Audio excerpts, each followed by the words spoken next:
네, 우리 성경 봉독합니다. 오늘 말씀은 고린도전서 13장입니다. 고린도전서 13장 8절부터 13절까지 말씀 보시겠습니다. 네, 고린도전서 13장 8절부터 13절까지입니다.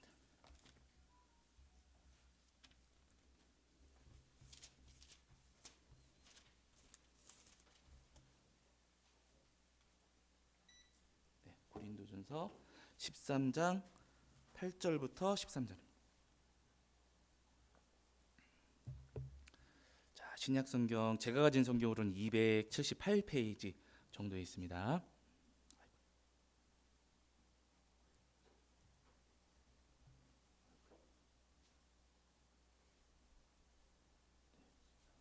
네, 13장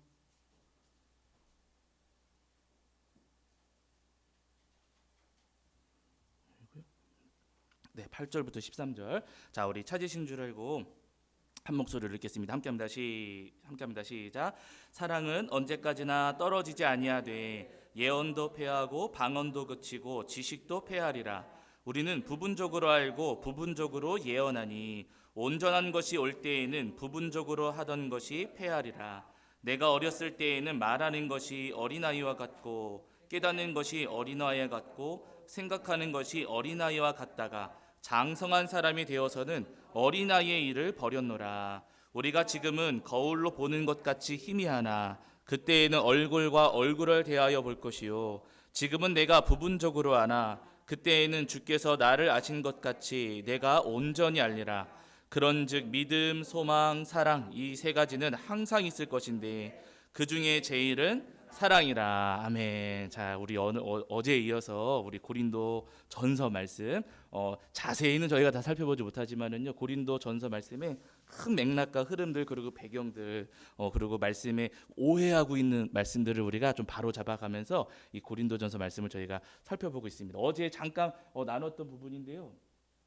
잠깐만요. 제가 컴퓨터에도 이 화면을 보내야 되는데 잘못 눌렀어요. 고린도가 어디 있는지, 고린도가 어디 있는 도시인지를 어제 보여드리려고 지도를 한번 보여드렸었어요. 어제 오신 분들은 이제 기억이 나시겠지만은 어제 못 오신 분도 계시니까 이 고린도가 어떤 땅이었는지 잠깐 한 번 더 확인해 보시고 어제 나눴던 말씀 조금만 복습하시고 그리고 오늘 어제 이어서 이제 말씀 나눠보도록 하겠습니다. 이 고린도라고 하는 도시는요, 여기 보시면은 여기가 고린도예요. 여기도 지금 글자가 써 있긴 하지만은 요만큼 요 지역에 지금 고린도라고 불려지는 지역입니다. 그래서 이 지도만 보셔도 아시겠지만 고린도는 항구가 양쪽으로 두 개 있는 도시였고요. 이 지도를 저희가 조금 더 크게 이렇게 지금 현재 지도거든요.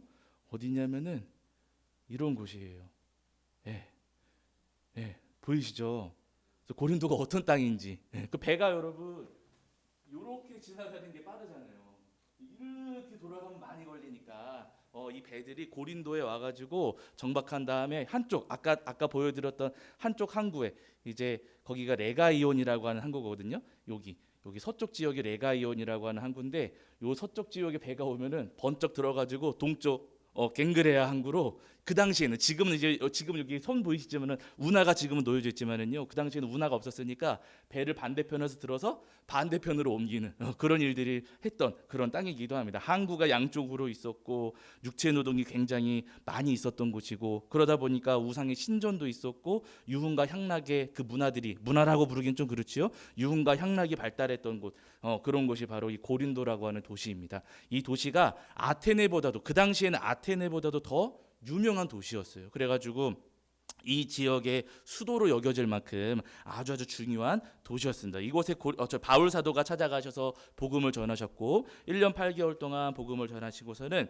이제 브리스길라 아굴라 부부와 함께 나오시게 됩니다. 그러다가 3차 전도 여정을 시작하시면서 에베소로 가셨는데 에베소에 가셔서 이제 고린도 교회에 대한 소식을 건너 들으신 거예요. 그 사이에 아볼로가 이 고린도 교회에 파송받아서 아볼로가 고린도 교회를 섬기고 있었는데 고린도 교회를 섬기던 아볼로가 에베소로 돌아오게 되고 뭐 근로의 집 사람들이 찾아와가지고 뭐 이것저것 이야기를 해주고 고린도 교회 대표자들도 찾아오고 고린도 교회에서 편지 써가지고 이것저것 물어보기도 나누기도 하고 하면서 여러 가지 소식이 저기 에베소에 머무르고 계셨던 바울 사도에게 전해졌습니다. 그래서 바울 사도가 그 다양한 사람들을 통해서 들은 또 여러 가지 방법을 통해서 들은 고린도 교회에 대한 소식을 들으시고 그 이야기들, 그들의 질문과 문제에 대한 해답을 적어서 보내신 말씀이 고린도 전서의 말씀이에요. 그래서 이 고린도전서 말씀 읽어가실 때는요 아주 쉽습니다. 고린도전서는요 어떤 문제에 대해서 뭐라고 대답하시는가를 주목해 보시면서 말씀을 읽으시면 되세요. 그러면은 고린도전서는 여러분 어렵지 않게 이 말씀을 읽으실 수가 있습니다. 그래서 어제 저희가 자 고린도전서의 그 내용들을 나눴고요. 여기 표를 한번 보시면은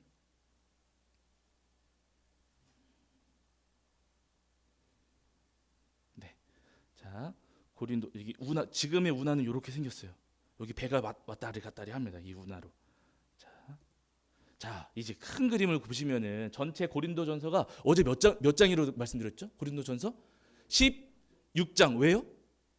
십자가 위에서 육체를 대어 주신 예수 그리스도. 네, 그래서 지금 바울 사도는요 고린도 교회에 여러 가지 문제들도 있고 책망할 것도 있고 답을 주시지만은요 사실은 결론은 항상 예수님이에요. 네. 예수님을 바라보라고, 예수님을 생각하라고 하시면서 바울 사도가 이 고린도 교회의 시선을 막 싸우고 있고 다투고 있고 한 고린도 교회 성도님들의 마음을 예수님께 향하도록 계속해서 말씀을 전하십니다. 결론은 그거예요. 그래서 여러분 16장으로 되어 있는데 이 16장으로 되어 있는 말씀을 크게 두 분으로 나눠보면은 1장부터 6장까지를 나눠볼 수가 있고 7장부터 16장까지 이렇게 1장부터 6장 그리고 7장부터 16장까지 해가지고 크게 두 단락으로 나누어 볼 수가 있습니다. 1장부터 6장까지 말씀은요. 이제 글씨가 작아서 안 보이시겠지만은 여기 위쪽에 보면은 근로의 지편으로부터 들은 내용에 대한 뭐예요? 책망이라고 돼 있어요. 그래서 여러분 1장부터 6장까지의 말씀을 보시면은요. 여러분 바울 사도의 어조가 조금은 강합니다.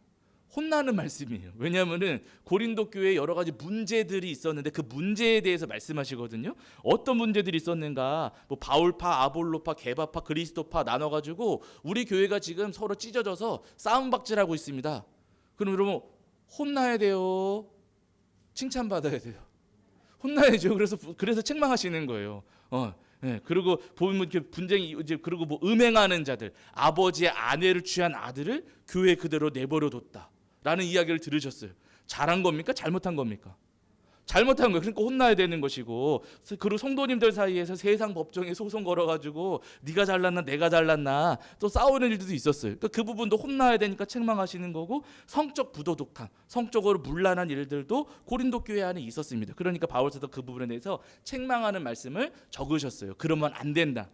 말씀을 하시는 거죠. 그래서 앞부분에는 1장부터 6장까지는 이제 책망하는 말씀이 많이 기록되어 있다면은요. 7장부터 이제 16장까지 말씀은 일종의 가르쳐 주시는 말씀이세요. 답변.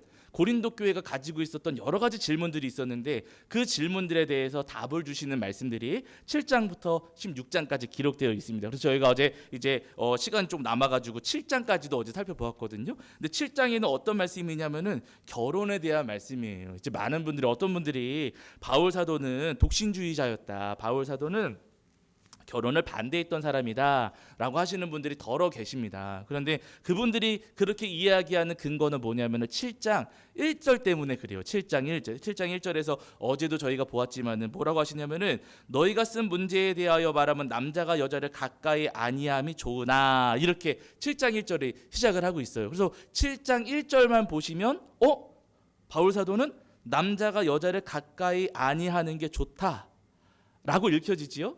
그러니까 남자가 여자를 가까이 아니하는 게 좋다는 것은 가까이 하지 말아라 이 말이고 가까이 하지 말라는 것은 결혼을 하지 말아라 이렇게 읽혀지는 거예요. 그렇게 되면은 그러면은 여러분 창세기에서는 하나님께서 결혼하라고 말씀하셨는데 가정을 이루라고 말씀하셨는데 아니 고린도전서 7장 1절에서 바울 사도가 결혼하지 말라 그러니까 성경이 지금 충돌을 하는 겁니다. 그런데 여러분 이거는요 성경을 오해해서 읽으신 거예요. 어제도 설명을 드렸지만은 7장 1절에서 바울 사도가 또 결혼하지 말아라, 남자는 여자를 가까이 하지 말아라 이렇게 쓰신 게 아니고요. 그 앞에 너희가 쓴 문제에 대하여 말하며 이렇게 시작하잖아요. 그러니까 지금 고린도 교회에서 편지를 써가지고 질문한 게 있었거든요. 그 편지로 써서 질문한 것에 대해 내가 대답합니다 하는 이야기입니다. 근데 그 질문에 고린도 교회 성도님들이 보내셨던 편지에 뭐라고 질문하셨냐면은 남자를 여자를 가까이 하지 않는 게 좋지요? 바울 선생님, 남자는 여자를 가까이 하지 말아야 되는 거잖아요 라고 편지에 물었어요. 그 쓴 것에 대해서 내가 말해 주겠습니다 라고 하면서 지금 7장 말씀이 시작하는 거예요. 그러니까 7장 1절은 여러분 바울 사도의 이야기가 아니라 고린도 교회에서 보낸 편지의 질문 내용입니다. 이렇게 읽으셔야 돼요. 그래야 이제 여러분 이 말씀을 명확하게 읽을 수가 있어요. 그러고 나서 여러분 아래 이어지는 말씀들을 쭉 보시면은 바울 사도가 결혼하라고 할까요? 하지 말라고 할까요? 하라고 하십니다. 결혼을 하라고 말씀을 하시고요.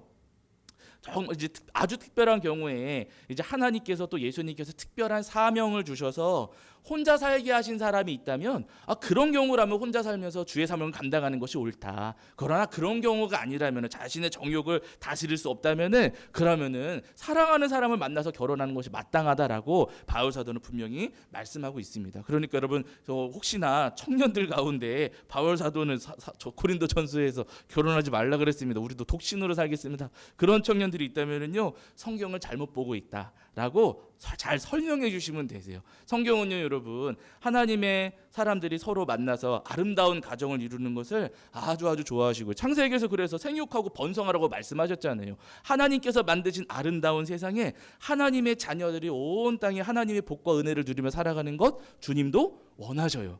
그러니까 여러분 혹시나 이런 오해가 있는 분들이 있다면 그 오해를 우리 성도님들이 좀 바로잡아 주셨으면 좋겠습니다. 자, 그다음에 여러분 8장으로 가시면은요. 자, 8장으로 넘어가시면은 우상 제물에 대한 말씀이 있습니다. 우상 제물. 이제 고린도 교회 또 어떤 문제들이 있었냐면 제가 앞에서 설명드렸지만은 이 고린도라고 하는 지역에 항구가 2개 있었고 우상 신전도 많았다 그랬잖아요. 뭐 아프로디테 여신을 위한 신전도 있었고 아스클레피오스 신전도 있었고 하면서 우상 신전들이 굉장히 많이 있었습니다.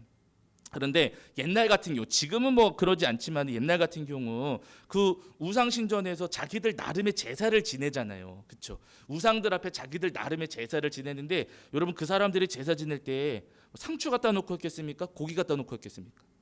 아무래도 고기 갖다 놓고 하지 않았겠어요? 고기 덩어리들 이렇게 짐승 잡아가지고 고기 올려놓고서는 자기들도 나름대로 자기들 우상을 향해서 제사를 지내는 거예요. 문제는 그렇게 우상 앞에 지냈던 고기를 거기서 자기들끼리 다 먹는 게 아니라 이게 왜냐면 남을 수도 있잖아요. 그렇죠? 다 못 먹기도 하겠고 지금처럼 무슨 뭐 냉장고 그 김치 냉장고에서 넣어놓고 막 이러는 게 이런 시대가 아니었으니까 그 고기가 다 먹을 수도 없고 많은 양인데 처리하기가 어렵지 않습니까? 그러니까 그렇게 우상한테 제사 지낼 때 사용했던 고기를 그럼 우리 성도님들은 그런 일 없으시겠지만 만약에 나라면 어떻게 하시겠어요? 했는데 남았어요. 팔아요. 맞아요. 저 같아도 당근마켓 당근 해가지고 여러분 당근마켓에 올려서 고기 싸게 팝니다. 잘 잘라 놓았습니다. 해가지고 한 근당 500원 이렇게 저 같아도 여러분 당근마켓에 올려가지고 팔 것 같아요. 그러니까 그 전에도 여러분 이 당시에도 우상 신전에서 자기들 나름의 제사 지내면서 사용했던 고기를 시장에다가 가져다 파는 일들이 있었어요. 근데 고린도 교회 성도님들이 이제 거기서 이제 문제에 부딪힌 겁니다. 그 시장에 가서 고기를 사러 갔는데 가서 보니까 이거는 우상한테 바쳤던 거라는 거죠. 그럼 이 우상한테 한번 바쳤던 거를 내가 먹어도 될까 안 될까? 이거 먹는 게 죄가 될까 안 될까? 이 고민을 고린도 교회 성도님들이 하신 거예요. 근데 이와 똑같은 고민이 어떤 고민이냐면요, 제사상에 올려졌던 음식 여러분 먹어도 될까요 안 될까요? 고민되시죠? 요 고민이에요. 사실은 우리식으로 이야기를 하면 제사장에 올려갔던 음식을 먹어도 되는가 안 되는가에 대한 고민이 그 당시 고린도 교회 성도님들은 우상한테 바쳤던 그 고기를 우리가 먹어도 되는가 안 되는가에 대한 고민이었던 겁니다. 이 고민이 있었을 때 바울 사도가 이제 그 고린도 교회 성도님들한테 말씀을 하세요. 어떻게들 말씀하시는가? 자, 8장 4절을 보세요. 8장 4절.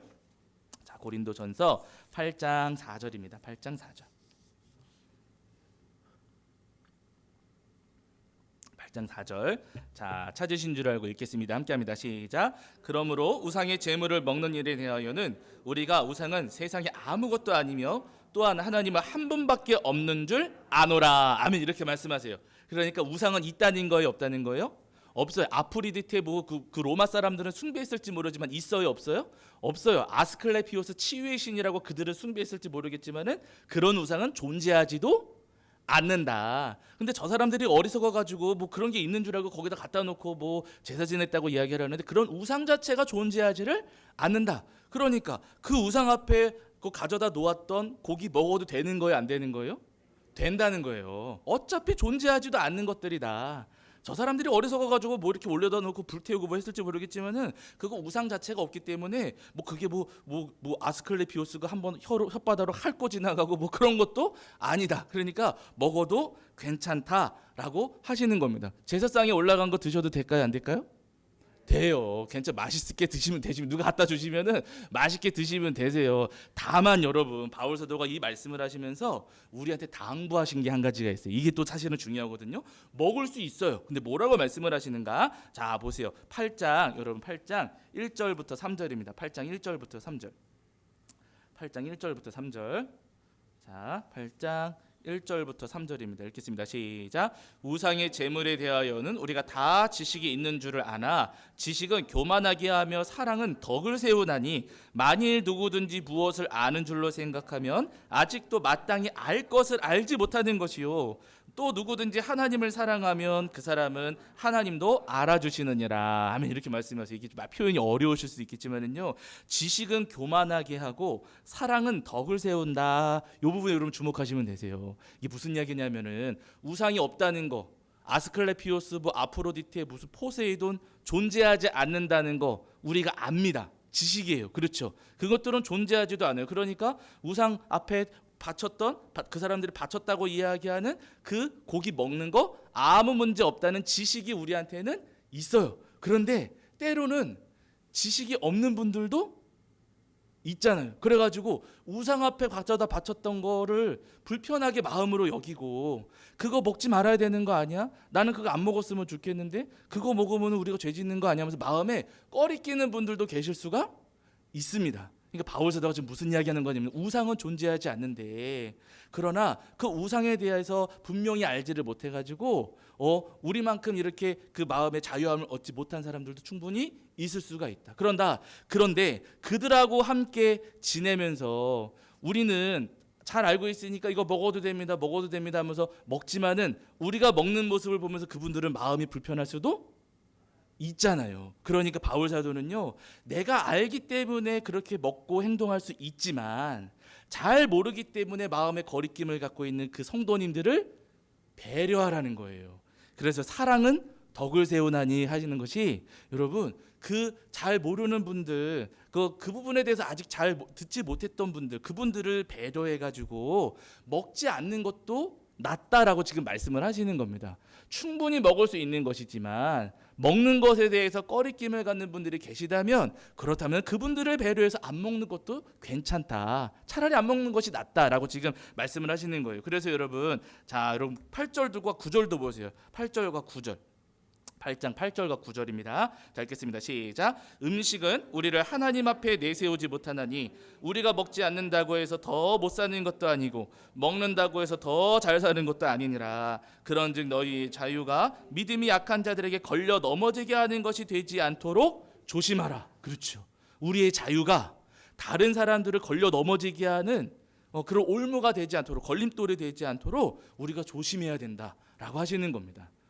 충분히 할 수 있는 거 알아요. 그러나 그것 때문에 나 때문에 상처받는 분들 또 나 때문에 시험에 빠지는 분들이 계시면 안 되기 때문에 그분들을 배려하고 그분들을 고려해 줘야 된다라고 하시는 겁니다.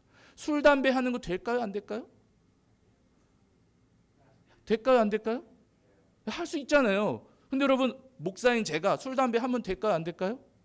할 수는 있지만 하지 않아요. 왜요? 누구 때문에요? 예수님 성령님도 계시지만 우리 성도님들 때문에 누구보다도 아니 저는 맛도 몰라요. 관심도 없어요. 사실은 무슨 맛인지도 모르고 그거 왜 하는지도 모르겠지만은 저 때문에 우리 성도 만약에 제가 어느 날 여기 그 가자동 거기 투썸 플레이스 앞에서 그 술 딱 마시고 취해가지고 막 비틀거리는데 우리 성도님들이 보셨어요. 그 우리 성도님들 어머나 우리 목사님 술 드셨구나 꿀물 타드려야지 그러시겠습니까? 아니면 마음에 상처 받으시겠습니까? 상처 받으시죠. 저는 그래서 절대 안 해요. 네, 절대 하지 않습니다. 우리 당연히 제 마음에 우리 예수님 우리 성령님이 계시니까 더 안 하겠지만은요. 나의 그 행동 때문에 상처 받으시는 분들이 계시다면 절대로 하지를 않아요. 바울 사도가 지금 그 말씀하시는 거예요. 얼마든지 할 수 있는 거, 얼마든지 먹을 수 있지만은 나 때문에 시험에 빠지고 상처받는 분들이 계시다면 여러분 안 하는 게 뭐가 문제됩니까? 그까지 고기 안 먹는다고 우리가 죽는 거 아닙니다. 그거 먹는다고 우리가 더 잘 사는 것도 아닙니다. 교회를 위해서 옆에 계신 성도님들을 배려해가지고 여러분들 사랑으로 행하십시오라고 하는 겁니다. 그러면서 여러분 자 보세요. 13절 잘 아시는 말씀이지만 13절 말씀이 13절.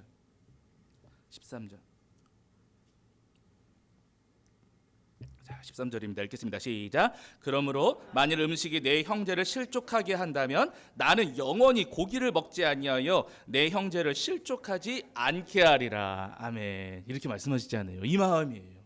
먹을 수 있는 거 알지만 먹어도 되는 거 충분히 알지만 내 옆에 있는 이웃 형제들, 이웃 성도님들을 배려해서 사랑으로 행해야 된다라고 하시는 겁니다. 바라기는 우리 성도님들도 한 교회를 우리가 섬기시면서 옆에 계신 성도님들을 사랑으로 배려하시고 사랑으로 섬겨주실 수 있는 저와 여러분이 되기를 주의 이름으로 간절히 축원합니다. 어떻게 보면 여러분 참 이게 눈치 보는 거예요. 사실은 내가 이렇게 했을 때 저분 마음이 상처받지 않을까? 내가 이렇게 행동했을 때 저분 마음이 혹시 다치지는 않을까? 내가 이 말을 한 것이 저분 마음에 걸리지는 않을까? 하면서 그 마음을 살피는 거지요. 그러나 여러분 그것이 우리가 볼 때는 야 내가 그렇게까지 눈치 보면서 교회 다녀야 되냐 싶을 수도 있겠지만 그렇게 서로의 마음을 살피시면서 지내시는 것이 교회를 세워가는 길이라는 겁니다. 교회를. 여러분 어쩔 수가 없어요. 교회도 여러분 우리 교회도 작은 교회지만은요 서로 출신 지역이 달라요. 네. 그리고 살아오신 그 시대도 전부 다 달라요. 제가 깜짝 놀고 우리 성도님 중에 한 분은 예전에 그 일제 강점기 때 중국에 계셨던 분도 계세요. 그때 독립운동 하셨던 분들을 아버님께서 이렇게 먹을 것도 좀 챙겨주시면서 일하시면서 몰래 먹을 것도 챙겨주시고 그러셨다고도 하세요. 여러분 그 세월을 제가 이해를 할까요? 못할까요? 못해요. 그리고 뭐 북한 여기 지나와가지고 그 해방될 때 이렇게 지나오셨던 얘기도 잠깐 들려주시는데 제가 그 세월을 어떻게 다 알고 헤아리겠습니까? 출신도 다르고 살아온 배경도 다르고 전부 다 달라요. 그러다 보니까 여러분 때로는 나한테는 괜찮은 건데 저분한테는 불편한 것들이 생길 수도 있어요. 그래서 여러분 우리가 그런 부분에서 서로 충돌하지 않고 그런 부분에서 우리가 서로 다툼을 일으키지 않으려면은요 고민을 조금씩 하면서 지내는 거예요. 내가 요걸 이렇게 했을 때 혹시나 이 말이 저분한테 상처가 될까? 혹시나 이 표현이 저분한테 마음에 부딪힘이 될까? 내가 이렇게 행동하는 것이 혹시나 다른 사람을 시험에 빠뜨리는 거 아닐까? 하면서 고민하고 아끼고 배려하면서 우리가 하는 겁니다. 그러면 여러분 교회가 절대 넘어지거나 쓰러질 일이 없습니다. 바른 우리 성도님들이 주님의 몸된 이 교회를 아름답게 세워질 수 있도록 이 교회가 아름답게 세워질 수 있도록 서로를 사랑으로 배려하시고 사랑으로 서로를 섬겨주실 수 있는 저와 여러분이 되기를 주의 이름으로 간절히 축원합니다. 자 그러면서 여러분 이제 그 뒤로 넘어가시면은 이제 머리에 쓰는 것에 대한 말씀이 있어요. 머리에 쓰는 것 여러분 조금만 뒤로 가지고 자 머리에 쓰는 것. 그 앞부 뭐 9장 10장 이런 부분은 그렇게 어렵지 않습니다. 근데 여러분 오해를 사는 부분이 어디냐면 11장에 머리에 쓰는 것에 대한 말씀이 있거든요. 머리에 쓰는 것. 자 머리에 쓰는 것. 여기 보시면은요 여러분 그 머리를 가려야 된다. 여자들은 교회에 올 때 머리를 가려야 된다 하는 말씀이 있습니다. 머리를 가려야 된다. 그래서 여러분 어디 보시냐면은요. 자 여러분 11장 4절 5절을 보실게요. 11장 4절 5절. 11장 4절 5절입니다. 11장 4절 5절. 자 읽겠습니다. 시작. 무릇 남자로서 머리에 무엇을 쓰고 기도나 예언을 하는 자는 그 머리를 욕되게 하는 것이요 무릇 여자로서 머리에 쓴 것을 벗고 기도나 예언을 하는 자는 그 머리를 욕되게 하는 것이니 이는 머리를 민 것과 다름이 없음이라 하면 이렇게 이야기하죠. 그러면서 여자는 머리에 써야 된다. 머리를 가려라라고 여기서 이제 말씀을 하세요. 그래서 이 부분을 이제 뭐 우리 성도님들은 그렇게 크게 대수롭지 않게 읽어 내려가시겠지만은 이제 신학교에도 이제 여성 신학자들이 있거든요. 여성 신학자들, 여성 신학이라는 분야도 있고 여성 신학을 하시는 분들이 계신데 그분들은 이런 말씀들에 대해서 굉장히 민감합니다. 그리고 교회 안에 지금 이제 성차별 문제가 있다. 여성에 대한 차별이다라고 하면서 이 말씀들을 굉장히 아주 불편하게 이제 대하시는 분들도 극소수 계시기는 하세요. 근데 여러분 이 말씀을 저희가 그냥 읽어 내려갈 때는 남자들은 괜찮은데 여자들은 뒤집어 쓰라고 하니까 솔직히 우리 여성 성도님들 마음이 편하세요, 불편하세요? 남자들은 그냥 오라 그러고 여자들은 뭐 쓰고 오라 그러고 그냥 괜찮으세요? 그런 시대를 살아오셔서 그러실지도 모르. 요즘 여자 청년들은요 이렇게 얘기하면은 난리 납니다. 남자들은 왜 막 그러면서 싸움박질을 할 수 있어요. 근데 여러분 그렇다고 해서 여러분 지금 뭐 쓰고 오신 분은 안 계시잖아요, 그렇죠? 어쨌든 여러분 이 말씀이 여자분들을 차별하기 위해서 이 말씀을 주시는 것은 여러분 절대로 아닙니다. 물론 성경 가운데에서 이 11장 말씀이 난해구 가운데 한 구절이에요. 잘 이해가 안 되는 부분이고 왜 쓰라고 하는지를 명확하게 본문에서 아주 속 시원하게 표현하지 않기 때문에 참 어려운 부분이기도 합니다. 그런데 우리가 그 당시 문화와 관습을 바탕으로 해가지고 이 왜 쓰라고 했는지를 조금 가늠해 볼 수는 있어요. 먼저 여러분 오늘 여기 말씀을 보시면은 이제 나중에 집에 가서 한번 보세요. 집에 가셔서 보시면은 가리라고 하는 것이 머리카락입니다. 정확하게는 머리카락. 얼굴을 드러내지 마라 이게 아니고요. 머리카락을 가리라고 이야기를 하는 거예요. 머리카락. 근데 왜 머리카락을 이렇게 가리라고 이야기를 하는가? 근데 예전에 그 당시에 여러분 유대인들 관습에서는요. 여자분들이 머리카락을 덮는 것은 굉장히 자연스러운 일이라고 했대요. 그 당시에는. 네. 그 당시에는 여자분들이 머리카락 가리는 것을 굉장히 자연스럽게 여겼다고 합니다. 저희로서는 사실 잘 이해가 되지 않는 부분인데요. 그때에는 이 여자분들의 머리카락이 성적인 매력을 상징하는 것이었다 그래요. 그래서 머리카락을 드러내는 것이 이제 머리카락을 보고 진짜 저도 책에서 본 거거든요. 제 이야기가 아니라 책에서 본 거예요. 근데 머리카락을 보고 성적 충동을 느끼는 남자들이 있었대요. 근데 지금 우리는 그래요, 안 그래? 요즘 시대에는 여러분 무슨 종아리를 보여주든가 배꼽을 보여주든가 막 그러잖아요, 청년들이. 그러니까 여러분 이게 시대가 다르고 지역이 다르고 문화가 다르다 보니까 이게 다른 거예요. 근데 그 당시 사람들은 머리카락에서 매력을 느꼈다는 겁니다. 그래가지고 머리카락을 가리는 거예요. 우리나라 옛날에 뭐 조선 시대 이런 오래전 사극 같은 데 보면은 여자분들은 치마가 길잖아요. 이렇게 머리를 뒤집어 쓰기도 하시고요. 네. 그리고 종아리 발목만 보여도 어떻게 해요? 사극 같은 데 보면 발목만 보여도 화들짝 놀라가지고 막 덮고 막 그러잖아요. 네. 그러니까 지금 머리카락이 그런 의미인 거예요. 그 당시 그분들한테는 머리카락이 그런 의미가 있어가지고 유대인들 같은 경우는 머리카락을 이렇게 가리고 다녔다 그래요. 네. 유대인 여자분들 같은 경우에는 머리카락을 많이들 가리고 다녔다고 합니다. 근데 특별히 머리카락을 또 가려야 되는 사람들이 있었는데 어떤 사람들이냐면은 결혼한 사람들. 결혼하신 분들은 근데 여자분들 같은 경우도 나의 매력을 발산하고 싶어. 그럼 머리카락을 보여줄 수 있잖아요. 근데 결혼 안 한 상태에서는 그럴 수도 있겠죠. 근데 결혼한 사람이 내 매력을 발산하면 돼요, 안 돼요? 예? 교회에 왔는데 우리 성도님들 그러시지 않지만 이제 이 당시에 여러분 예를 들어 생각을 해보세요. 교회에 왔는데 결혼하신 여자분이 머리카락을 휘날리면서 자신의 매력을 발산하고 있어요. 그러면 그 모습을 남편분이 보면은 마음이 어떻겠습니까? 화딱지가 나는 거죠. 그리고 혹시나 그날 마침 남편분이 안 따라왔어요. 그날 마침 남편분이 안 따라왔는데 그날 처음 나온 남자 청년 하나가 머리 휘날리는 그분을 보면서 마음을 빼앗겼어요. 오늘 식사 한번 커피 한잔 하시자고. 그럼 어떻게 되는 거예요, 여러분? 그럼 교회 안에서 난리가 나는 겁니다. 난리가. 지금 여러분 머리를 가려라, 머리에 써라 라고 하신 이유가 여러분 거기 있는 거예요. 교회에 오셨는데 내가 결혼한 상태에서 머리를 가리지 않고 드러내고 있으면 혹시나 누군가 보면서 거기에 매력을 느낄 수도 있고 결혼했다는 표시를 분명히 해야 되는데 그 표시를 하지 않으면은 오해해가지고 부적절한 일이 벌어질 수도 있습니다. 교회 안에 여러분 그런 일이 벌어지면은요 난리가 납니다. 지금도 그렇잖아요. 지금도 뭐 큰 교회들에서는 여러분 그런 일들이 비일비재까지는 아니지만은 알게 모르게 벌어지고 있지 않습니까? 그러니까 여러분 그 문제가 고린도 교회 안에도 분명히 있었던 것이고, 그러니까 여러분 결혼했다는 표시를 하십시오. 교회 오실 때 아무리 자신의 매력을 발산하고 싶어도 여러분 결혼했다는 표시를 해가지고 교회의 질서가 깨지지 않도록, 교회에서 불미스러운 일이 벌어지지 않도록 여러분 그렇게 함께 서로를 좀 섬겨주십시오 하면서 바울 사도가 지금 이 말씀을 기록하고 보내고 있는 거예요. 우리하고는 전혀 관계없는 것 같지만 여러분 그렇지가 않습니다. 지금도 여러분 교회에 오실 때는요, 우리가 단정하게 하기 와야 돼요. 예쁘게가 아니고 여러분 단정하게. 우리 성도님들은 다 단정하게 하시지요. 근데 청년들, 저도 이제 중고등부 또 청년부는 이제 뭐 짧게 사역을 했지만은요, 청년들 같은 경우는 자기 매력을 자랑하고 싶잖아요. 예.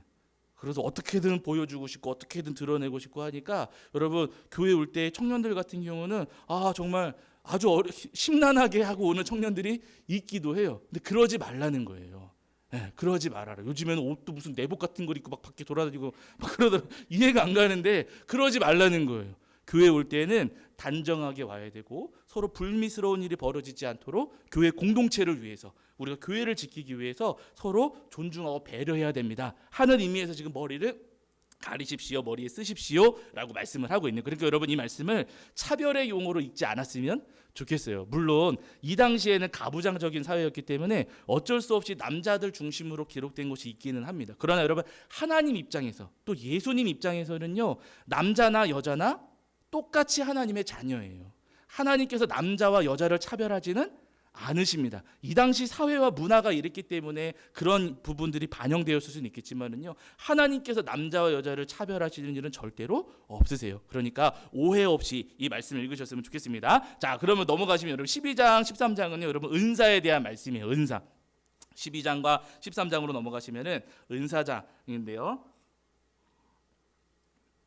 특별히 13장 같은 경우는 우리 성도님 잘 아시는 것처럼 사랑장이라고 해가지고 별명 붙여가지고 많이들 이제 읽고 묵상하시는 말씀입니다. 근데 바로 이 고린도 교회 안에 아무래도 교회가 점점 부흥하고 성장하고 교회가 점점 뜨거워지면서 은사를 받으신 분들, 은사를 가지신 분들이 덜어 생기셨던 것 같아요. 근데 그 은사 때문에 이제 문제가 생기는 겁니다. 왜냐하면 여러분 나는 뭐 방언을 한다, 나는 무슨 예언을 한다, 나는 치유를 한다.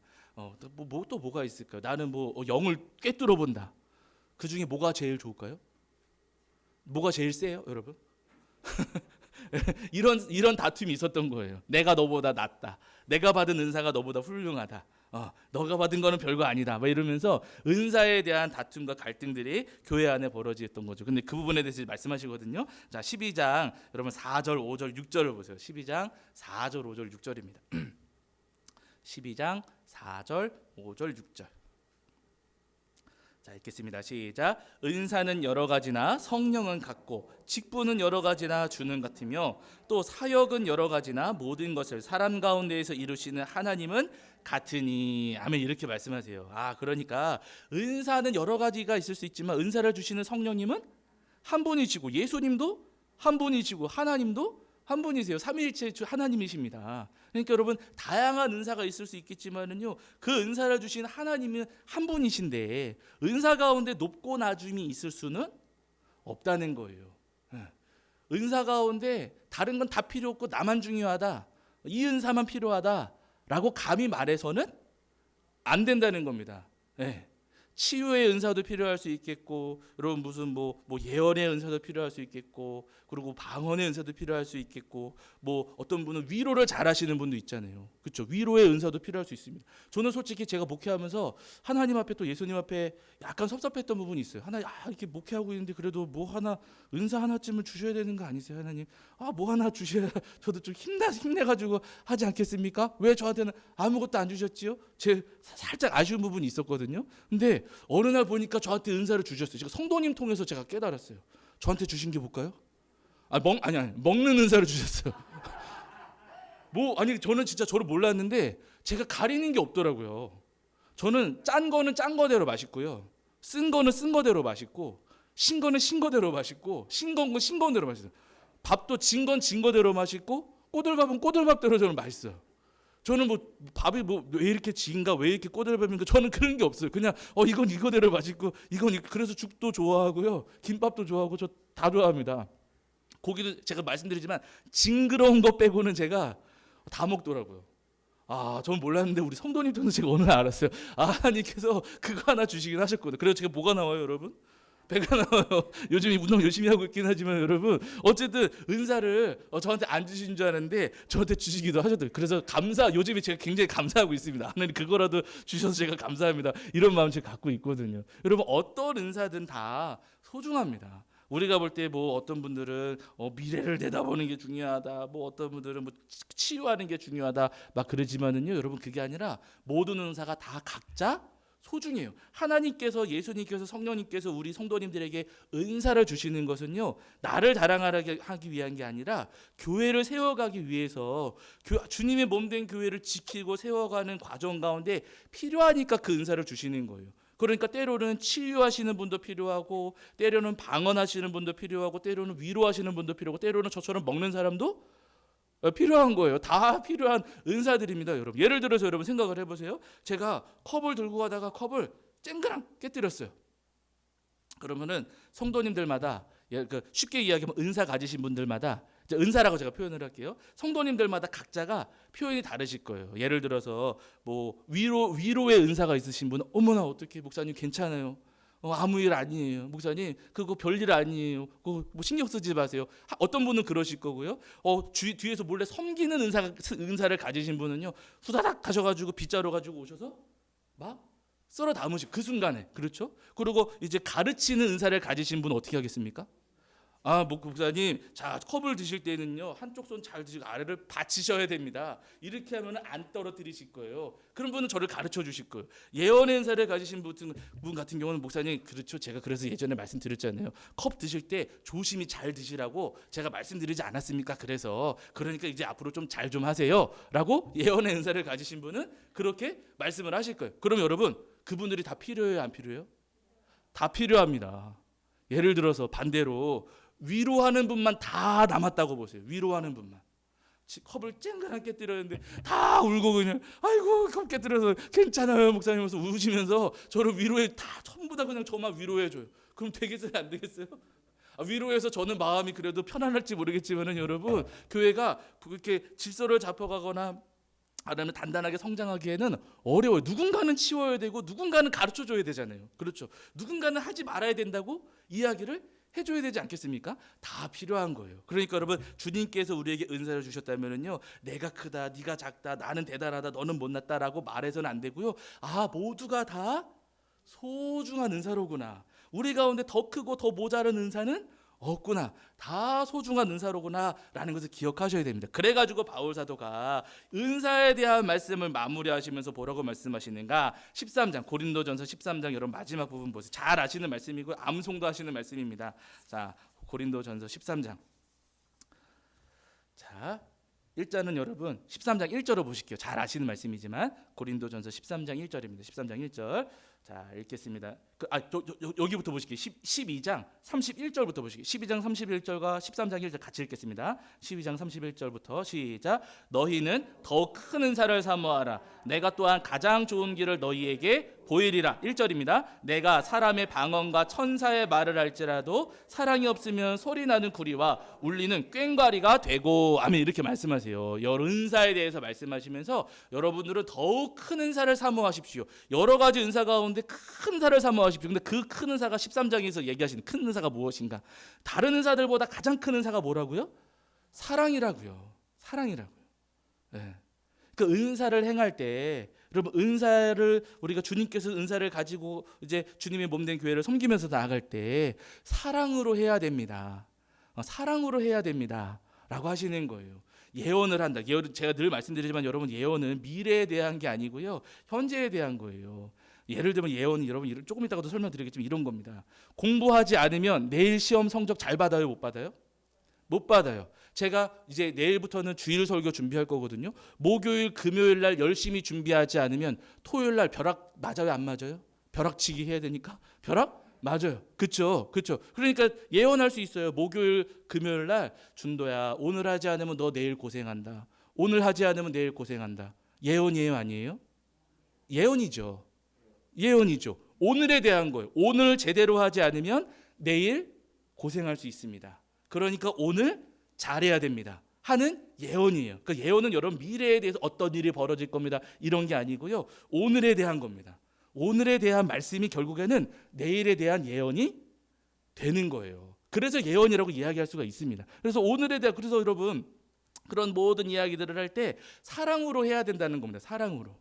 가르쳐줘야 되고 잘못된 거지만 그것에 대해서 이야기를 할 때 사랑하는 마음을 가지고 해야지. 그 사랑하는 마음 없이 여러분 예언을 하는 거, 방언을 하는 거, 치유를 하는 거, 뭐 어떤 은사를 할지라도 여러분 오늘 여기 13장에서 말씀하시자면은요, 그러면 소리 나는 구리, 울리는 꽹과리다. 라고 말씀을 하시거든요. 어떤 은사를 할지라도 여러분 우리는요 사랑으로 행해야 됩니다. 사랑이 빠져 있다면은요 그 은사를 가지고 우리가 주님의 몸된 교회를 지킬 수도 없고 잃어버리는 영혼들을 우리가 되찾을 수도 없어요. 반드시 사랑으로 해야 됩니다. 그래서 여러분 13장 13절 잘 아시는 말씀이지만 이것도 읽을게요. 자 13장 13절입니다. 13장 13절. 13장 13절 자 읽겠습니다. 시작. 그런즉 믿음, 소망, 사랑 이 세 가지는 항상 있을 것인데 그 중에 제일은 사랑이라. 아멘. 네, 그러니까 여러분 은사를 행하실 때는요 무엇을 바탕으로 하신다고요? 사랑으로 하신대요. 그래서 저는 우리 교회가 우리 성도님들과 함께 섬기는 우리 교회가 저는 뭐 다른 은사보다도요 사랑 많은 교회가 됐으면 좋겠어요. 뭐 방언도 관심 없고요, 뭐 치유도 관심 없고요. 저희 교회가 정말로 사랑이 많아가지고 우리 성도님들이 서로를 너무 아끼고 사랑하시고 그뿐만 아니라 이웃에 있는 여러 사람들도 우리 이웃 사람들도 이웃분들도 저희가 진심으로 사랑하고 아껴가지고 우리 교회를 통해서 성도님들을 통해서 주님의 그 사랑이 많이 흘러가고 그래서 그 사랑을 입은 사람들이 주님 품으로 돌아오는 역사가 일어나는 그런 아름다운 교회 되기를 주의 이름으로 간절히 축원합니다. 자, 그러면서 여러분 중요한 말씀이 이제 14장입니다. 14장. 사실은 이 14장도 은사와 관련된 말씀의 마지막 부분이에요. 은사가 지금 12장, 13장, 14장으로 이어지잖아요. 그런데 여러분 12장부터 시작된 은사에 대한 말씀이 14장이 마무리가 되는데 특별히 방언과 예언에 대해서 딱 떼어가지고 한 장을 할애해서 지금 말씀하고 계세요. 물론 이 당시에 바울 사도가 고린도전서 쓰실 때는 장을 구분하진 않으셨지만은요. 어쨌든 중요한 것은 은사에 대해서 언급을 하시다가 방언과 예언을 따로 구별해서 지금 말씀하고 있는 겁니다. 그래서 이것만 보더라도 지금 고린도 교회가 어떤 문제에 있었는지를 저희가 알 수가 있어요. 방언에 대한 문제가 있었구나. 방언에 대한 질문거리가 많았구나라는 것을 저희가 이 말씀의 구조, 그 구성을 통해서 저희가 가늠해 볼 수가 있습니다. 근데 이 방언에 대해서 이제 사실은 이 방언에 대한 문제는 방언에 대한 질문과 어떤 고민거리는 지금도 있거든요. 방언이 옳다, 방언해도 된다라고 하는 분들도 있고 방언은 아니다. 지금의 방언은 옛날의 방언과 다르다. 그래서 방언에 대해서 조심스럽게 접근하는 분들도 분명히 계십니다. 근데 이 방언에 대해서 큰 교회들 다 하고 있고 뭐 뜨겁게 기도하면 방언도 나오고 하니까 되는 거 아니냐라고 말씀하실 수도 있어요. 그러나 여러분 경험적인 건 말고요. 우리가 먼저 방언에 대해서 이제 생각을 하고 우리의 생각을 정립할 때는 반드시 성경이 중심이 되어야 합니다. 성경에서 뭐라고 말씀하시는가가 가장 중요한 거예요. 뭐 큰 교회에서 했느니 뭐 옛날부터 해왔느니 이게 중요한 게 아니고요. 성경에서 뭐라고 말씀하시는가가 일단은 우리 기준이 되어야만 합니다. 그런데 성경에서 방언에 대한 무슨 말씀을 하시는가? 자, 여러분 보세요. 어디 이제 방언을 긍정적으로 또 방언에 대해서 아주 좋게 보시는 분들은 그분들이 근거로 삼고 있는 성경 구절이 14장 2절입니다. 14장 2절. 14장 2절. 자, 14장 2절입니다. 우리 말씀 한번 보실게요. 14장 2절. 14장 2절 읽겠습니다. 시작.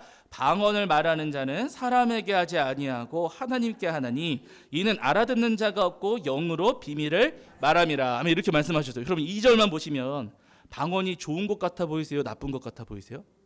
그 느낌은 좋아 보이시죠? 왜냐하면 방언을 말하는 사람은 사람한테 하는 게 아니라 하나님께 하는 거고 영으로 비밀을 말함이라. 이러니까 방언은 하나님과 비밀스럽게 나누는 대화, 이렇게 지금 표현이 되고 있는 거 아니겠습니까? 그러니까 여러분 14장 2절을 보시면은요 방언에 대해서 지금 바울 사도가 긍정적으로 말하는 것 같고, 그리고 많은 목사님들이 이 구절을 근거로 방언은 하나님과 직통으로 우리가 만나는 길이다, 하나님께 직통으로 기도하는 것이다, 그래서 방언해야 된다라고 하시는 분들이 계세요. 그런데 여러분 생각을 해보세요. 기도 가운데 하나님과 직통으로 나누지 않는 기도가 있을까요, 없을까요? 만약에 여러분 여기서 지금 우리가 물론 우리는 예수님을 통해서 하나님께 나아가지만 우리가 하나님께 기도할 때 우리 가운데 누가 한 명이 거쳐서 갑니다. 마리아를 거쳐서 갑니다. 말이 됩니까? 안 됩니까? 안 돼요. 우리의 기도는 항상 하나님과 직통이에요. 네. 그러니까 방언으로 해야지만 직통이 아니라 우리말로 해도 직통이에요, 여러분. 네. 근데 여러분 지금 2절 이 말씀 우리가 잘 보셔야 되세요. 방언으로 말하는 자는 사람에게 하지 아니하고 하나님께 하나니 이는 알아듣는 자가 있어요, 없어요? 없다. 이것은 다른 사람들은, 주변에 있는 사람들은 방언하는 사람의 그 말을 무슨 말을 하고 있는지 알아들을 수가 없습니다. 그래가지고 마치 우리가 이제 본인이 이제 방언하는 본인이 생각할 때는 나는 하나님하고 비밀스러운 대화를 나누고 있어라고 생각을 이제 하는 거지요. 그러면서 여러분 이 말씀으로 쭉 보세요. 14장 말씀을 나중에 집에 가셔서 한번 천천히 한번 보세요. 바울 사도가 방언을 지금 좋다고 하시는지 방언 말고 예언을 하라고 하시는지 나중에 집에 가서 보세요. 제가 짚어드릴게요. 중요한 구절을 2절만 보시면은 방언이 좋은 것 같은데 비밀스러운 대화 같은데 라고 여겨지지만은요. 자, 뭐 1절을 보세요. 1절 눈으로 보세요. 1절 눈으로 이렇게 보시면은요. 사랑을 추구하며 신령한 것들을 삼아도 특별히 예언을 하려고 하라. 방언하라고 하셨습니까? 예언하라고 하셨습니까? 예언하라고 하셨어요. 3절도 눈으로 보세요. 3절도. 한번 읽어보실까요? 그냥 자, 시간 좀 가더라도 읽으시죠. 그래야 분명하니까 읽겠습니다. 3절 시작. 그러나 예언하는 자는 사람에게 말하여 덕을 세우며 권면하며 위로하는 것이요. 아멘. 이렇게 말씀을 여러분 3절을 읽으실 때는 2절과 3절을 같이 읽으셔야 되는 거예요. 왜냐하면 3절 앞에 그러나가 있잖아요. 그러나라고 나올 때는요. 앞에 있는 거에 대한 반대를 지금 하는 거잖아요. 그렇죠? 이 방언은 이러하지만 그러나 예언은 이겁니다. 하는 것 아니겠습니까? 그러니까 그러면 2절과 3절은 같이 읽어야 되는 구절이에요. 방언은 비밀스러운 언어여서 알아듣는 자가 없습니다. 그러나 예언하는 자는 사람에게 말해서 뭘 세워요? 덕을 세우고 권면하며 위로해요. 그럼 방언과 예언 중에 바울 사도는 뭐가 좋다고 하시는 거예요? 예언이 좋다고 하시는 거예요. 6절에도 보세요. 6절. 자, 6절입니다. 6절. 자, 6절입니다.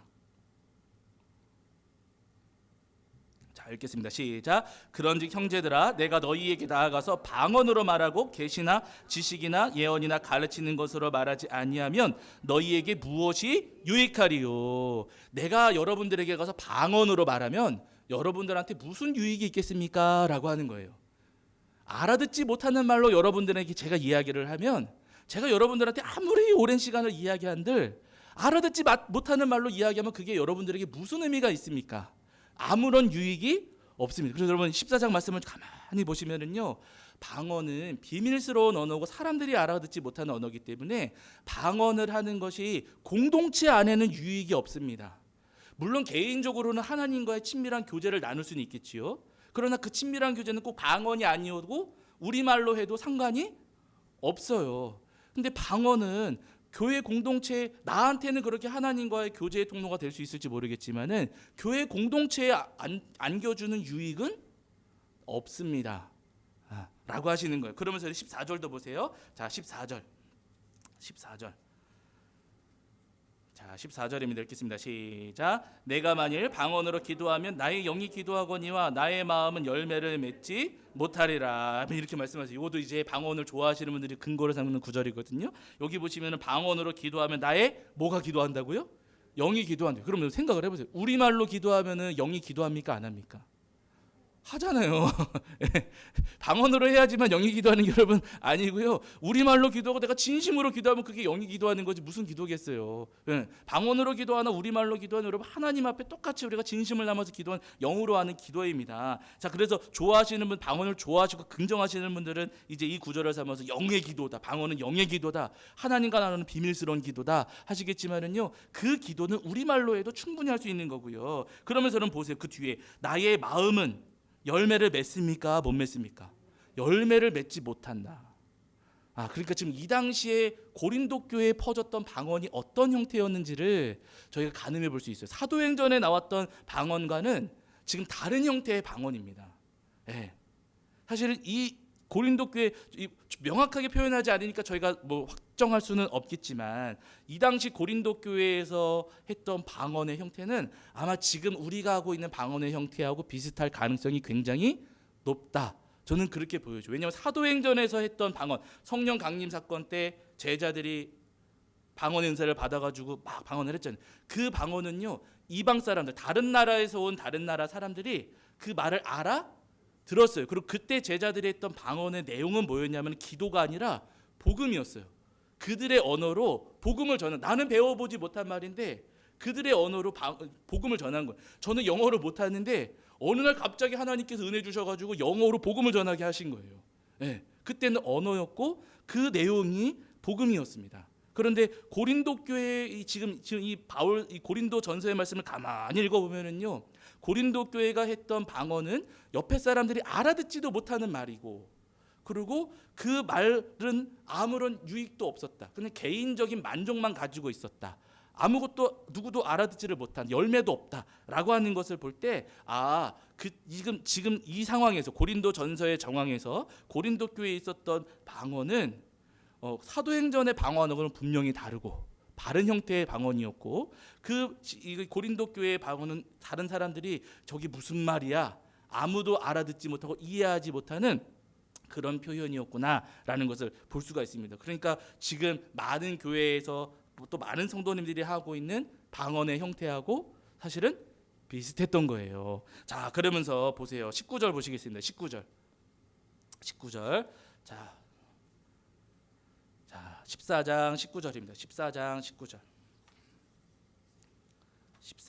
19절. 자, 읽겠습니다. 시작. 그러나 교회에서 내가 남을 가르치기 위하여 깨달은 마음으로 5마디 말을 하는 것이 1만 마디 방언으로 말하는 것보다 나으니라. 방언 10,000마디 하는 것보다 5마디 가르치는 말이 더 유익하다. 라고 하십니다. 그러니까 방언하지 마세요. 바울 사도도 그렇게 말씀하진 않으세요. 다만 여러분 14장 말씀을 가만히 읽어보시면은요, 방언보다는 예언이 낫습니다. 방언하지 마시고 예언을 하세요 라고 하세요. 방언은 다른 사람들이 뭐라고 하는지 알아듣지도 못하고 교회에 유익도 안 됩니다. 덕이 안 됩니다. 물론 개인적으로는 하나님 앞에 기도하니까 개인적인 만족감은 가질 수가 있겠지요. 그러니까 그런 의미에서 방언을 하실 수는 있으세요. 뭐 랄랄랄로 하듯이 따따따따로 하듯이든 여러분 내 개인적인 만족으로 그렇게 방언하실 수는 있습니다. 그러나 여러분 내가 랄랄랄라 기도한다고 옆에 분한테 도움이 돼요, 안 돼요? 아무런 도움이 없어요. 하실 수는 있어요. 저 부정하는 게 아닙니다. 성령의 역사 가운데 뭐 그런 일들도 일어날 수 있겠지요. 그러나 내가 방언하는 것이, 그렇게 방언하는 것이 다른 사람들한테 교회에 아무런 유익도 없으니, 그러니 여러분 하시고 싶으시거든 방언 말고 예언을 하십시오. 예언은 교회에 덕이 됩니다. 열매가 있습니다. 교회에 유익합니다 라고 하는 거예요. 그러면서 여러분 바울 사도가, 자 어디 보시죠. 18절 보세요. 18절을 보실게요. 18절. 자, 14장 18절입니다. 14장 18절. 네, 14장 18절 읽겠습니다. 시작. 내가 너희 모든 사람보다 방언을 더 말함으로 하나님께 감사하노라. 여기서 또 이러셨어요. 지금 바울서 방언을 한다 그러세요? 안 한다 그러세요? 한다 그러시고 감사한다고까지 표현을 하세요. 그래서 야 봐봐라, 바울도 방언하지 않았느냐, 방언하는 게 맞다라고 하지만 여러분 이 18절 이 구절은요, 지금 바울 사도가 약간 비아냥거리시는 거예요. 바울 사도의 설교가 알아듣기 쉬웠을까요, 어려웠을까요? 쉽게 하시지만은요, 믿지 않는 사람들에게는 그 설교가 알아들을 수 없는 어려운 말이에요. 지금 우리 성도님들이 여기 앉아 계시니까 우리 성도도 성경도 잘 읽으시고 신앙생활도 오래 하셨으니까 지금 저희가 이렇게까지 나눌 수가 있죠. 만약에 제가 이 똑같은 강의안을 가지고 중등부 아이들한테 가서 한다. 그 아이들 여러분 알아듣겠습니까? 못 알아듣겠습니까? 못 알아들어요. 네, 전혀 못 알아듣습니다.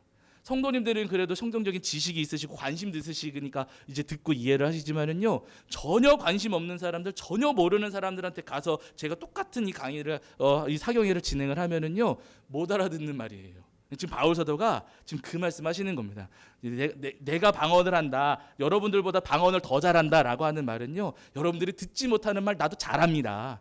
왜냐면 공부 많이 했거든요. 여러분들이 이해하지 못하는 말 나도 잘하는 사람입니다. 그래서 감사합니다 라고 지금 바울 사도가 말씀하시는 거거든요. 그러니까 우리가 이야기하는 방언을 말씀하시는 게 지금 아니세요.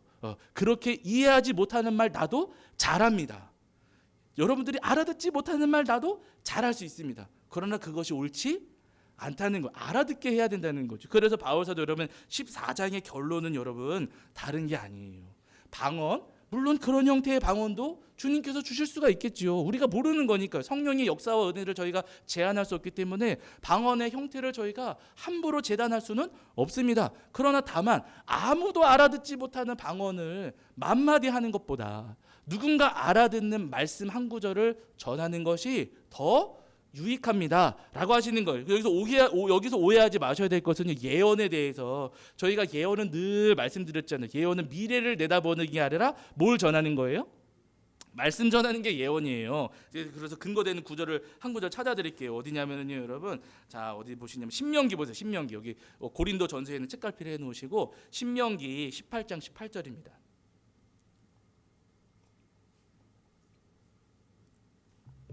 제가 사실은 예전에는 이 구절이 눈에 안 보였는데 이번에 우리 성도님들하고 같이 성경 묵상하면서 이 구절이 눈에 딱 들어왔어요. 그래서 제가 밑줄을 그어놓고 이제 책갈피 해놓은 구절이거든요. 신명기 18장 18절입니다. 우리는 예언하면은 미래에 어떤 일이 벌어질 겁니다. 뭐 전쟁 날 겁니다. 몇 월 며칠 몇 시에 예수님 재림하십니다. 뭐 어디 가면 사고 납니다. 뭐 이런 걸 예언이라 생각하지만 여러분 성경에서 말씀하시는 예언은 그런 예언이 절대로 아니라는 겁니다. 하나님께서 주시는 예언이 하나님께서 성경에서 말씀하시는 예언이 무엇인가? 자, 신명기 18장 18절. 신명기 18장 18절. 자, 읽겠습니다. 시작. 내가 그들의 형제 중에서 너와 같은 선지자 하나를 그들을 위하여 일으키고 내 말을 그 입에 두리니 내가 그에게 명령하는 것을 그가 무리에게 다 말하리라. 아멘. 이렇게 말씀하셨어요. 하나님께서 지금 모세 할아버지에게 출애굽 2세대, 그러니까 지금 가나안 땅 들어가는 이스라엘 백성들에게 다시 한번 율법의 말씀을 정리해 주시고 다시 한번 그들에게 당부하시는 말씀이 신명기거든요. 근데 신명기에서 뭐라고 말씀하시는가? 선지자를 하나를 그들을 위하여 일으킨다. 선지자 하나를 일으킬 것이다. 선지자를 일으킬 것이다. 예언자를 일으킬 것이다라고 말씀을 하셨어요. 그런데 그 예언자에게 내 말을 그 입에 어떻게 한다고요? 두신다고요. 하나님의 말을 선지자의 입에다가 두시겠다. 하나님의 말씀을 예언자의 입에다가 담아주시겠다는 거예요. 그리고 예언자는 누구라고요? 담아주신 말씀을 전달하는 사람이 예언자입니다. 그 예언자, 그래서 제가 예금에 대해서 말씀드렸잖아요. 예언할 때의 예자는 일기예보할 때 미리 예자가 아니라 예금할 때의 예, 맡길 예. 맡길 예자를 써서 예언자입니다. 하나님께서 말씀을 맡겨주셨어요. 그럼 그 말씀의 주인은 누구시라고요?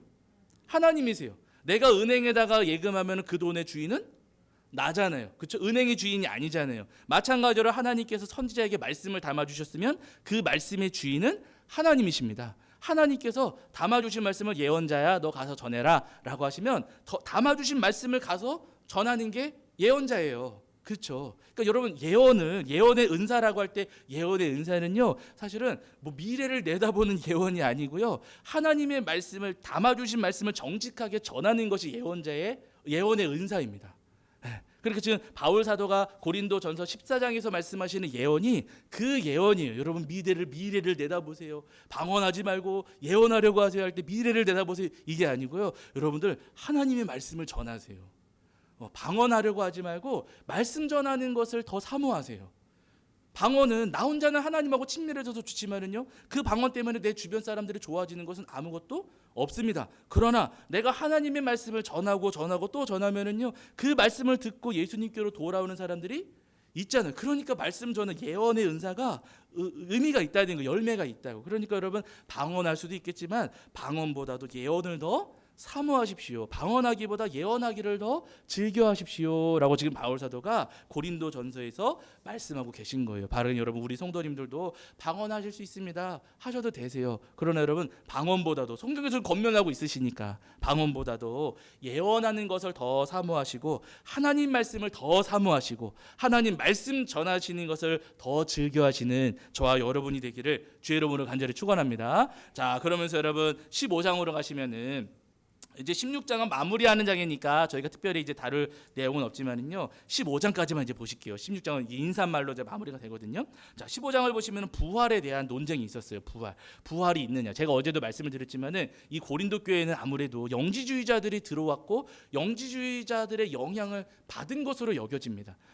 영지주의자들의 특징은 뭐냐면은요 영은 선하고 육체는 악하다 이렇게 봐요. 그래서 우리가 여기 이 땅을 살아갈 동안에는 사람의 영이 악한 육체 안에 갇혀 있으니까 악한 육체에서 선한 영이 빠져나와야 된다. 그게 구원이다 라고 여겼고, 이 빠져나오는 방법이 무엇이냐, 그것이 영지, 사람 이름이 아니라 영지를 통해서, 이제 버섯도 아니고요, 영지를 통해서 이제 빠져나와야 되는데, 어떻게 이게 되느냐, 아주 우리가 그 연예인들 이제 콘서트 같은 거 하면은요, 청년들 막 소리 지르고 막 뛰고 하다가 쓰러지는 애들 있어요. 막 흥분해요. 네, 그 열광의 도가니 막 소리 지르고 막 뛰고 그러는데, 그 카타르시스, 그 기분을 느낄 때 우리의 영이 뿅 빠져나와가지고 구원을 받는 겁니다. 이게 영지주의자들 이단들의 주장이었어요. 근데 그 영향을 고린도 교회가 분명히 받은 것 같아요. 저는 아무리 생각해도 받은 것 같아요. 그래서 그들이 이제 그래가지고 생긴 논쟁이 부활 논쟁이거든요. 우리가 죽고 예수님 믿는 사람들 분명히 부활한다고 하셨는데, 우리는 어떻게 부활하는 겁니까? 영지주의자들은 이 부활에 대해서 인정을 했을까요, 안 했을까요? 영지주의자들은 몸은 악하다고 봤어요. 영은 선하다. 근데 사람이 죽었어요. 이게 영지주의자들의 주장입니다. 사람이 죽었어요. 몸은 썩어졌는데 사람이 부활한대요. 다시 몸을 입어서 부활한대요. 그럼 되는 거예요, 안 돼? 영지주의자들 입장에서는 안 되는 거지요. 그들의 주장에서는 몸은 악하다고 봤는데 악한 몸으로 또 부활한다고? 그러니까 부활은 없다. 이게 영지주의자들의 주장이었습니다. 그러니까 이 부활 논쟁이 있었다는 것 자체가 영지주의자들이 이미 고린도 교회에 영향을 미친 거예요. 그러지 않았다면 논쟁 자체가 없었을 텐데, 이미 영향을 주었기 때문에 부활이 있습니까, 없습니까? 우리가 어떻게 부활하는 겁니까? 라는 질문을 이제 던지게 된 거지요. 거기에 대해서 여러분 바울 사도가 뭐라고 대답하냐? 부활은 있습니다. 결론은 부활이 있어요. 그런데 어떻게 부활을 하는가? 자, 보세요. 예를 들어서 여러분 생각을 해요. 저도 이제 그렇거든요. 여러분 생각을 해보세요. 저도 이제 언젠간 저도 죽잖아요. 제가 죽었다가 예수님 믿는 믿음으로 주님께서 정하신 부활해요. 제가 부활하는데 지금 배 나온 모습 그대로 부활한다 그러면 좋을까요, 안 좋을까요? 그럼 예수님 그때는 조금 배도 좀 집어넣어 주시고, 그리고 조금 못해도 뭐 원빈이나 아니면 뭐 차은우까지는 바라지도 않지만은 예수님 조금 더 좋은 모습으로 지금보다는 좀 나은 모습으로 해주실 수, 조금 더 젊어지게 해주시거나 뭐 그런 방법이 예수님 여러 가지가 있으실 텐데, 여러분 그런 기대하지 않겠습니까? 똑같은 몸으로 부활한다 그러면 조금 뭔가 깨름직하고 좀 다른 몸으로 살아보고 싶은데 그런 마음이 있잖아요. 근데 여기서 뭐라고 말씀하시는가 보세요. 자, 15장 여러분 35절부터 38절에 부활에 대해서, 부활은 있습니다. 결론은 일단 부활은 있어요. 근데 어떻게 부활하는가? 이 말씀이 참 여러분 너무 뭐라 그럴까요? 큰 깨달음을 줘요. 15장 35절부터 38절이거든요. 35절부터 38절 자 읽겠습니다. 시작. 누가 묻기를 죽은 자들이 어떻게 다시 살아나며 어떠한 몸으로 오느냐 하리니, 어리석은 자여, 내가 뿌리는 씨가 죽지 아니하면 살아나지 못하겠고, 또 내가 뿌리는 것은 장래의 형체를 뿌리는 것이 아니요 다만 밀이나 다른 것의 알맹이 뿐이로되, 하나님이 그 뜻대로 그에게 형체를 주시되 각 종자에게 그 형체를 주시느니라. 아멘. 이렇게 말씀하셨죠. 우리 몸의 부활에 대해서 씨 뿌리는 것으로 비유로 말씀을 해주셨어요. 씨를 뿌리면 여러분, 예를 들어서 뭐 꽃이 뭐가 있을까요? 나팔꽃이 까맣고 조그맣거든요. 나팔꽃이를 딱 심으면은, 땅에 심으면은 그게 자라가지고 똑같이 까맣고 조그만 게 나올까요? 예쁜 꽃이 나올까요? 예쁜 꽃이 나오잖아요. 그 말씀이에요. 우리 몸이 죽으면 부활할 때 그렇게 다른 형태로 나온다는 거예요. 근데 그 모습은 우리가 잘 모르고, 여기 보시면은요, 하나님이 38절에 하나님이 그 뜻대로 그에게 형체를 주시되, 지금 형체가 아니라 부활의 때에 부활의 형체가 있다. 하나님께서 우리 각자에게 주시는 형체가 있다. 그렇게 우리가 부활한다 라고 하시는 겁니다. 영지주의자들의 주장이 잘못된 거예요. 우리는 분명히 부활을 합니다. 그러나 어떤 형체인지는 모르지만요, 지금 이 몸 그대로가 아니라 하나님께서 우리에게 만들어 주신, 우리에게 내려 주시는 또 다른 모습으로 우리가 아름답게 부활을 한다라고 지금 바울 사도가 우리에게 좀 말씀해 주시고 계세요. 여러분, 우리 성도님들 예수님 믿음 잘 지키고 계시잖아요. 그 믿음 끝까지 잘 지키셔가지고 여러분 마지막 부활의 때에 더 지금도 아름다우시지만 나중에 더 아름다운 모습으로 저 천국에서 다시 다 같이 만나시는 저와 여러분들 되시기를 주 여러분을 간절히 축원합니다. 그때는 여러분 제가 진짜 원빈일 수도, 있으시고 우리 성도님들 다 연예인 같으실 수도 있으시고 뭐 모르지 뭐 아니면 또 제가 뭐 까만 얼굴 하고 올 수도 있고 아니면 더 하얀 얼굴 하고 올 수도 있고 어떤 모습인지 모르지만은요 주님께서 우리에게 각자 아름다운 형체를 주시겠다고 말씀하셨거든요. 그 형체를 소망하시면서 부활의 때를 기다리시고 기대하시고 준비하시는 저와 여러분이 되기를 주의 이름으로 간절히 축원합니다. 자 우리 찬송하고 마치겠습니다. 자 우리 찬송가 아이고야.